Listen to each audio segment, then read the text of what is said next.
capítulo 10 de 1 Coríntios. Amém ou misericórdia? Quem achou, diga amém. Quem não achou, diga misericórdia. Graças a Deus. E o texto diz assim, irmãos, versículo 12: aquele, pois, que cuida estar em pé, olhe que não caia. Não veio sobre vós tentação, senão humana, mas fiel é Deus, que vos não deixará tentar acima do que podeis. Antes, com a tentação dará também o escape, para que a possais suportar. Portanto, meus amados, fugide da idolatria. Falo como entendidos, julgai vós mesmo o que digo. Porventura, no caso da bênção que abençoamos, não é a comunhão do sangue de Cristo? O pão que partimos não é porventura a comunhão do corpo de Cristo? Porque nós, sendo muitos, somos um só pão e um só corpo, porque todos participamos do mesmo pão. Vede a Israel, segundo a carne. Os que comem os sacrifícios não são porventura participantes do altar? Mas que digo? Que o ídolo é alguma coisa? Ou que o sacrificado ao ídolo é alguma coisa? Antes digo que as coisas que os gentios sacrificam, as sacrificam aos demônios e não a Deus. E não quero que sejais participantes com os demônios. Não podeis beber o cálice do Senhor e o cálice dos demônios. Não podeis ser participantes da mesa do Senhor e da mesa dos demônios. Por esse cara aqui. Queridos, Paulo aqui, o apóstolo Paulo, ele começa a fazer traz uma relação tão clara, tão sucinta, tão esclarecedora, louvado seja o nome do Senhor. Ele começa a fazer um paralelo da diferença entre o povo do Velho Testamento, o Israel chamado por Deus do Egito, o povo que Deus amou, o povo que Deus elegeu, o povo que Deus separou no meio do povo, o povo que Deus queria que fosse oráculo, espelho para as outras nações. Aprove a Deus escolher Jacó, aprove a Deus escolher Israel. Deus quis preparar esse povo, moldá-lo de uma forma tão linda, para que pudesse ser espelho e modelo para as outras nações. Aí Paulo diz aqui que esse povo tropeçou. Esse povo cocheou em dois pensamentos. Paulo diz que esse povo não guardou os preceitos de Deus, se voltou para a idolatria, e por isso este povo pereceu no deserto. Todos aqueles que saíram do Egito pereceram no deserto, salvo Josué e Caleb. E o texto diz aqui que Paulo então ele começa a mostrar algo tão lindo. E ele diz que em pleno Novo Testamento, irmão, Deus também não nos tenta acima daquilo que nós podemos suportar. Paulo diz que com a tentação, eu não sei como você entrou aqui nesta noite, eu não sei como está a tua vida, o teu coração, como você está preparado hoje para cear com o Senhor. Mas o texto diz que Deus está falando como a entendidos. E o texto diz: julgai vós mesmo o que digo.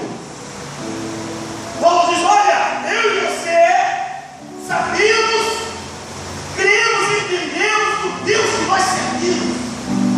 Paulo diz assim: olha, vale o homem e examina-se a si mesmo antes de tocar no pão e no cálice do Senhor. Porque, irmãos,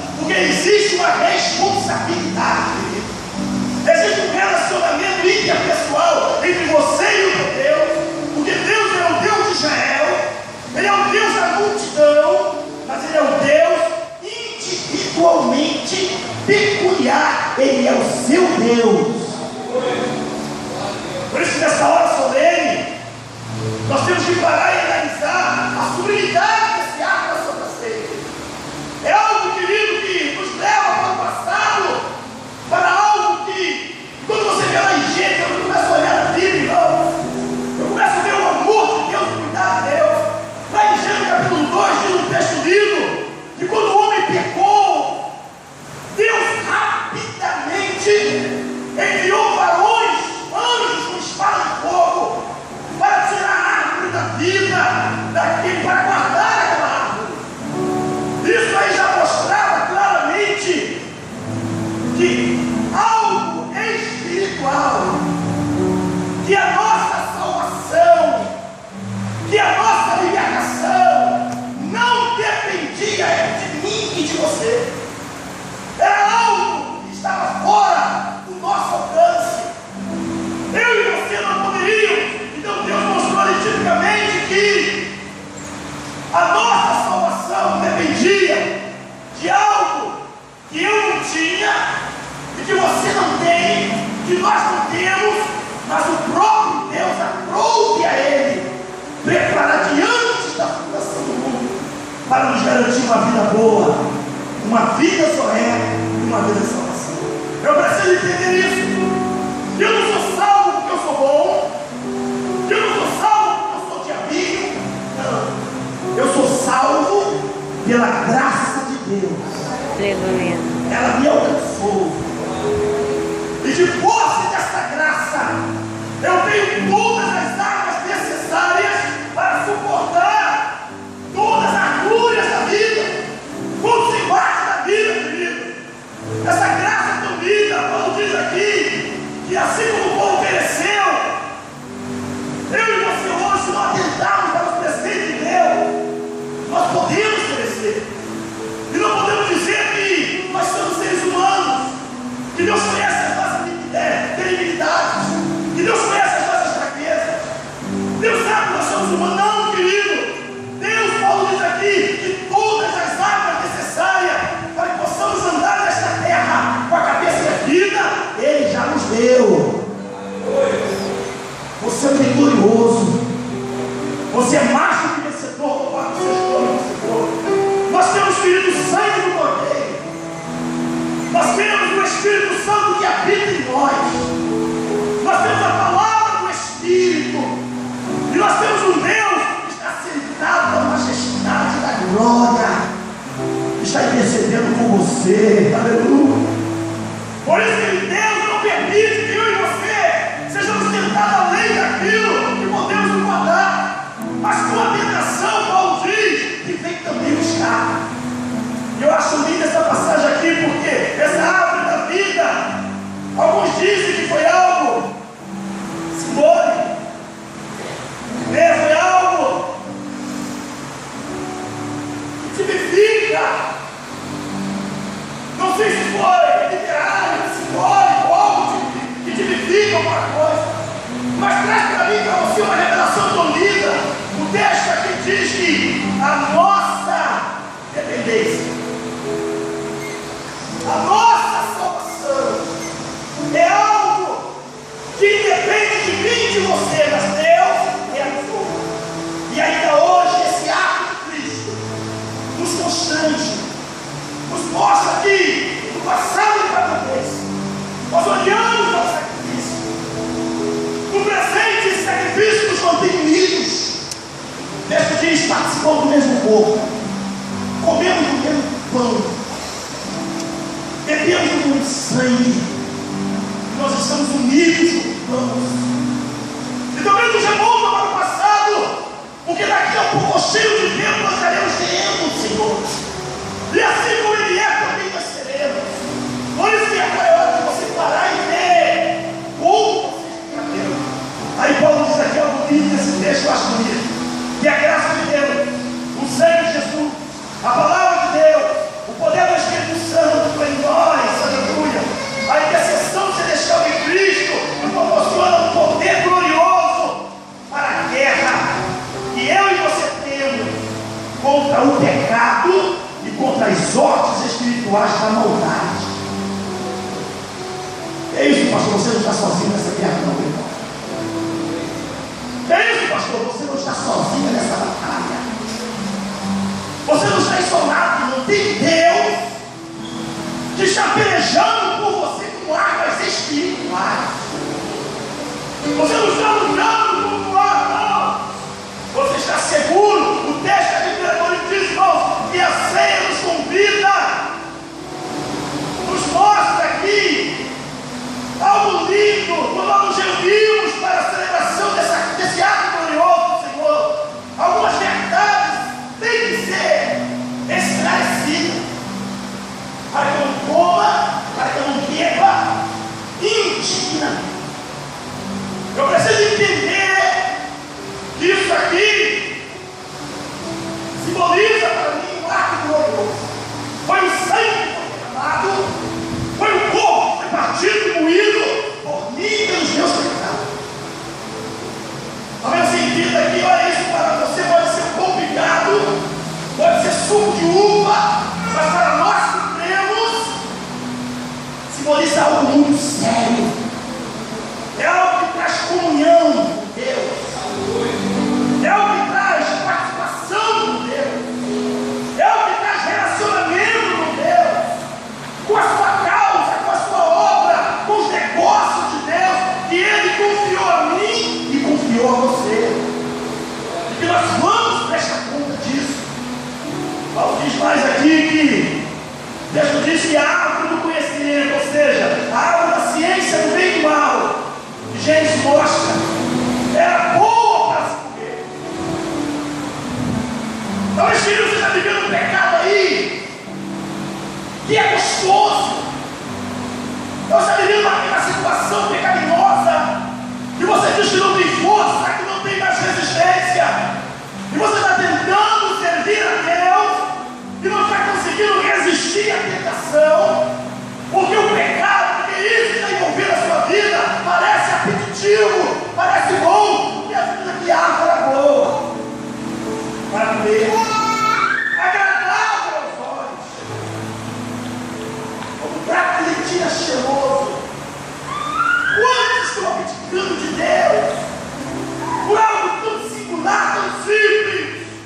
Quantos estão perdendo o privilégio de ser um homem de Deus, uma mulher de Deus, um jovem de Deus, porque estão abdicando das coisas de Deus como se fosse um prato de lentilha?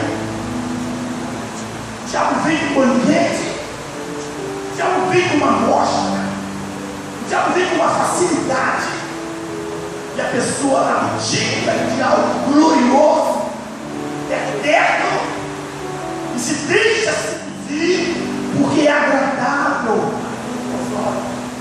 E o texto diz que aquela água era desejável para dar entendimento. Gente, você diz que a mente parecia que abrir para as verdades, mas quantos abdicam de Deus para uma verdade singular, uma verdade, uma sabedoria humana, sofisma, preceitos humanos, uma sociedade caída, pós-moderna, que está independente de Deus, não chama mais Deus para o centro de suas vidas, acha que Deus morreu, e o que eu faço aqui me dá prazer.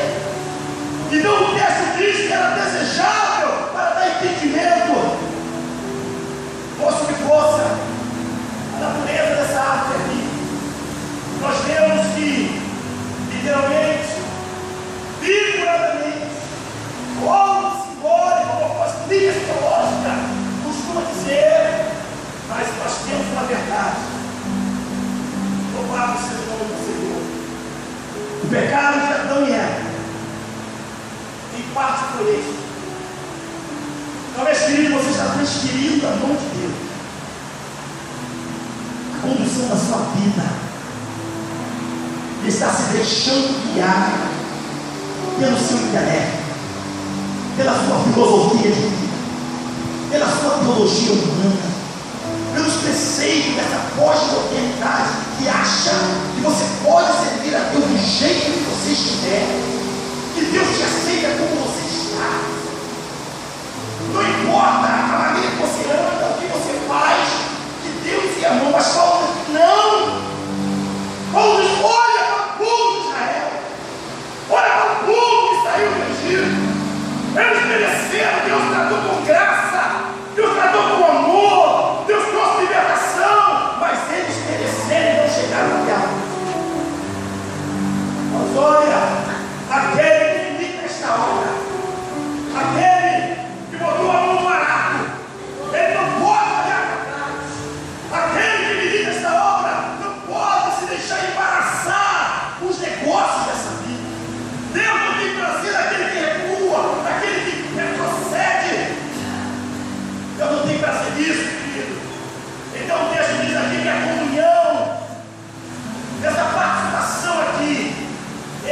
suma importância. Porque o texto diz que a transparência da direção de vida das mãos de Deus para eles pega na transferência. Chega algo tão terrível que eu e você fomos chacoalhados de pecado. A terra é mergulhada de pecado. Romanos diz que a natureza geme, esperando com expectativa também a sua libertação. Até a terra foi amaldiçoada. Mas uma solução chegou. Tem uma boa notícia para você. Louvado seja o nome do Senhor.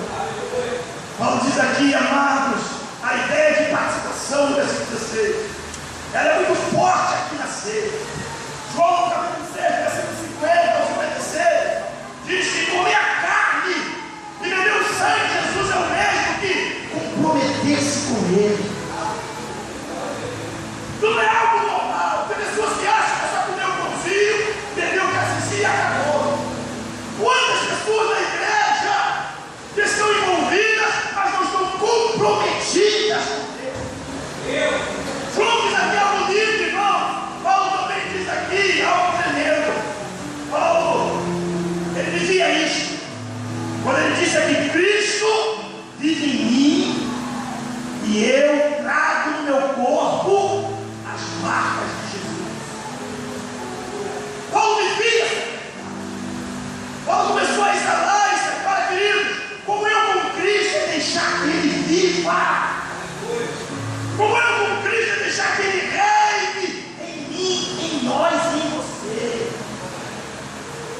Por isso, nessa hora solene, nesse culto diferenciado, que chama-nos a razão, Paulo diz: examinar-se, pois, o homem assim mesmo. Por que, pastor? Para que não coma, para que não beba, para a sua própria condenação. E se a sua consciência já te acusou de algum pecado, Deus já te acusou primeiro. E aí, pastor, o que eu faço? Vou deixar de cear? Não, querido. Você vai buscar as forças espirituais e as armas espirituais que estão à tua disposição. Louvado seja o nome do Senhor. O sangue de Jesus Cristo nos purifica de tudo. Aleluia. A graça de Deus, ela é imensurável. E nessa noite gloriosa, não deixe, não permita que nada ninguém peça a você de ter esse relacionamento vivo e interpessoal com Cristo, através dessa ordenança linda que Ele mesmo deixou para termos comunhão com Ele. Mas essa comunhão precisa ser legítima, não uma comunhão fraudulenta. Jesus não está à procura de pessoas que admitem, mas que se comprometam com Ele. Esse pastor, nós temos comunhão com Ele, mas nós vamos observando o seu caráter, mas nós vamos nos tornando parecidos com Ele. Comunhão com Cristo é você ir de glória em glória, de perfeição em perfeição, até se tornar varão perfeito. Tudo vai ser isso, pastor, quando Ele se manifestar. Aí nós seremos transformados, aí receberemos um corpo glorioso. Louvado seja o nome do Senhor. Mas eu preciso usar as armas espirituais. Eu não posso me apoiar na frase de que eu sou humano, de que a carne é fraca, de que é assim mesmo. Não, Ele venceu o pecado, Ele venceu a morte para te dar uma vida boa. Louvado seja o nome do Senhor. Ao versículo 17 diz aqui que Adão e Eva podiam fazer de tudo, exceto o pecado. Você, como crente do Novo Testamento, você pode fazer, o texto diz, todas as coisas não são lícitas, mas nem todas as coisas nos convêm. Você pode fazer tudo, mas não se permite se dominar por nada. Porque você tem a graça de Deus, você tem o Espírito Santo que habita dentro de você. Você tem a palavra de Deus que é espada do Espírito, que está nas tuas mãos para direcionar a tua vida como uma bússola. Você tem o sangue de Jesus Cristo, que ainda hoje tem poder para perdão de pecados, querido. Você não precisa continuar assim como você está. Já está dizendo que não tem jeito na tua vida, você é um miserável, que você não vale chora que ouve. Mas Jesus diz assim: negativo. Eu estou sentado à destra do Pai. Ele intercede comigo, você. Ele te trouxe aqui nessa noite para dizer que tem jeito para a tua vida assim. Tem solução para esse quadro psíquico que está sofrendo na área psíquica. Quem sabe já está combatido na tua mente. Quem sabe você está sofrendo na área química. Está sendo dominado pelo vício. Quem sabe é o cigarro. Quem sabe é a cocaína, a maconha. Quem sabe algo está entorpecendo você. E você acha que você mesmo não tem jeito de saída. Mas tem jeito sim. Tem solução sim. Deus tem poder de trazer de volta. Deus tem poder de restaurar. Pastor, não amo mais, querida. O amor nunca acaba. Deus renova o sentimento. Deus traz um caminho novo. Então assim, querido, embora muito de todas as tribos, ou seja, de todas as simulações, de todas as línguas, nações, culturas diferentes, nós formamos uma só família. A rocha de Abraão seriam benditas todas as famílias da terra. E hoje eu e você estamos aqui reunidos, povos, tribos, línguas e nações. É um texto, querido, que diz respeito a nós, a nossos filhos e a tantos quanto o Senhor Jesus ainda há de chamar. Porque esse ato glorioso aqui, somos um só corpo. Vamos ver aqui em 1 Coríntios 12, versículo 12 e 13, querido. Comemos de um só pão, e esse pão é Jesus. E é isso que nós vamos fazer nessa noite. Mas não preciso fazer isso como, pastor? O entendimento. Se há alguma coisa no meu coração, eu preciso deixar isso no altar. Preciso conscientizar disso. Eu preciso entender que eu tenho marcas fechadas com Deus. A minha salvação é algo que depende de mim. Deus já preparou tudo e Ele preparou as armas necessárias para que eu possa tomar posse dela para ser um vencedor. Uma vez que porta essas armas, eu não posso viver mais na prática do pecado. O pecado tem que ser um acidente na minha vida. Foi um teste de obediência para Adão e Eva para isso. O texto diz aqui, querido, que enquanto obedeceram, Deus é o seu Senhor. É isso, pastor. Enquanto você obedece a Deus, Ele é o teu Senhor, o teu ajudador. Fizeram aquilo que era proibido, tornaram-se senhores de si próprios. As pessoas andando independente de Deus. As pessoas autossuficientes. As pessoas que estão achando que eu não preciso mais de igreja. Não preciso mais de pastores. Eu não preciso me reunir com ninguém. Jesus já mora no meu coração. Na minha casa mesmo, assim, quantas pessoas tomando a rédea de suas vidas, achando que Deus está aí de pau, não está se cortando, existe um parâmetro. Esta é a essência do pecado humano. Tomar controle das nossas vidas, que está na mão de Deus.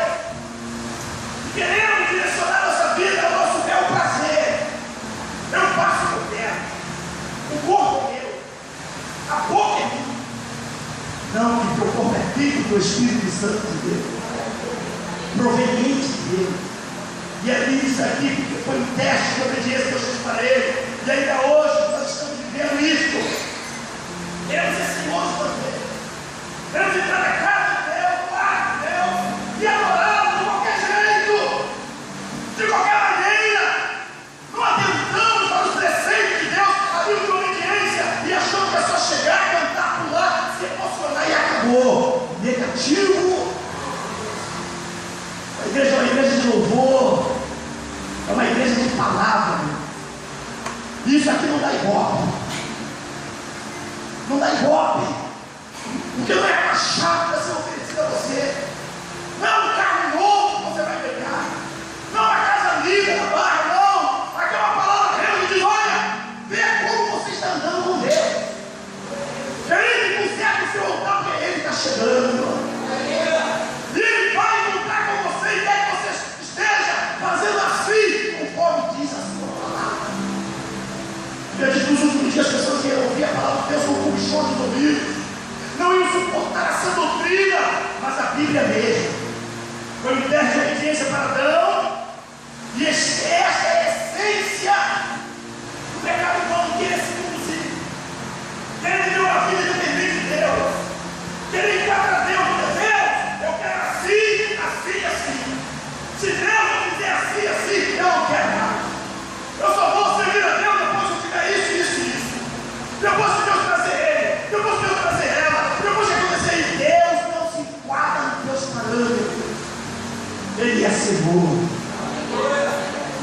aquilo que me apraz. Louvado seja o nome do Senhor. Deus destinou o homem a uma vida perene sobre uma única condição, uma condição de obediência. Isso impacta. Deus fica, querido, satisfeito quando celebramos a ceia, declaramos que o preço pago foi alto para que pudéssemos estar em Cristo e sermos um.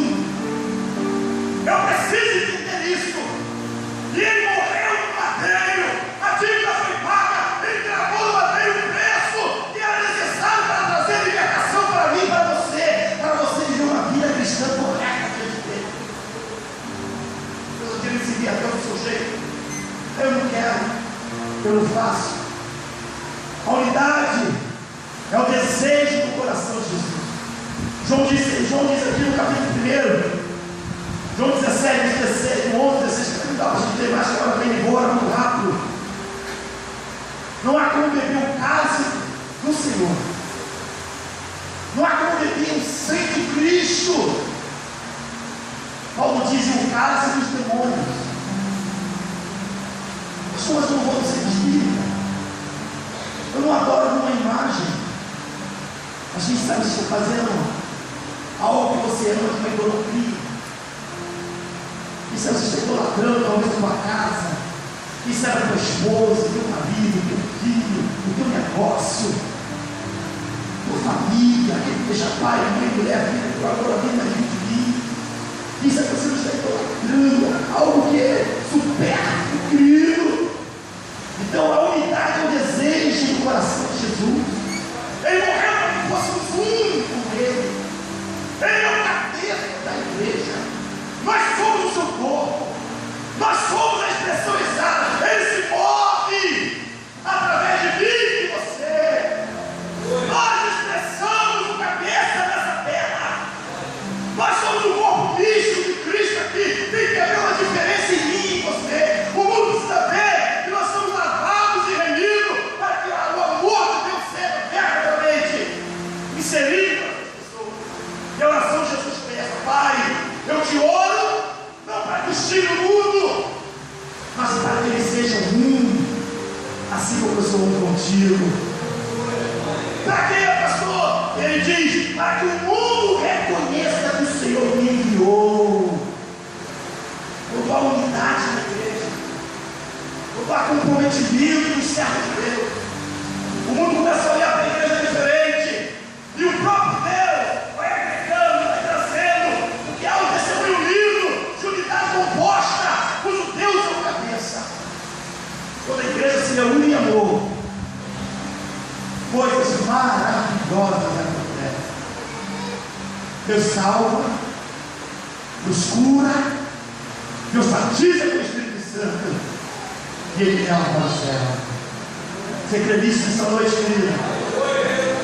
Você crê que não tem pecado, não tem pecadinho que vai impedir você hoje de ser com Deus? Você crê que você pode recorrer agora ao sangue de Cristo? Basta você ligar no céu, começar agora a falar com Deus, pedir perdão pelos seus pecados, se enquadrar diante de um Deus que é vivo, que é poderoso, e a situação vai começar a mudar. Vivemos um tempo em que as pessoas querem ir ao templo agradar a Deus, e ao mesmo tempo ao mundo. Eu quero agradar a Deus, eu quero servir a Deus, mas ao mesmo tempo também quero ser participante das coisas do mundo. E nós somos amados, separados do delírio do texto diz. E a vida cristã exige uma renúncia. A vida cristã existe uma renúncia. É o abandono do pecado. E é o arrependimento. Louvado seja o nome do Senhor. Quero que vocês coloquem de pé nessa noite, querido, com esta palavra rema diretamente de Deus. Isso é peculiar a cada um de vocês. Quando nós somos usados por Deus, a palavra prescuta também no nosso coração. Aleluia. A ceia é um compromisso com Cristo. A ceia, querido, é uma afirmação da nossa unidade com Ele. Quando eu estou ceando,